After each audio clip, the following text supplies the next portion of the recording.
Well, I finally finished the giant prime factorization surd calculator. For example, you take a number here, 12. You notice how it breaks down to its prime factors, and it goes to base to power, base to power.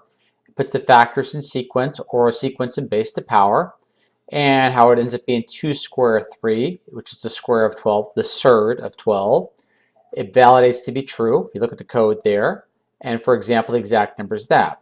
And it's a lot of code, so I'll have to post it on GitHub because of all the ankle brackets and things like that for Boolean logic. But to try a few numbers real fast, 56,000. See how it works out there. 675, which presented some unique issues. And there's that. And let's just try one more. Let's try 80. And there it is. Hope you enjoy. Post on GitHub, and I'll catch you guys in a bit. Turchiano signing off. Bye.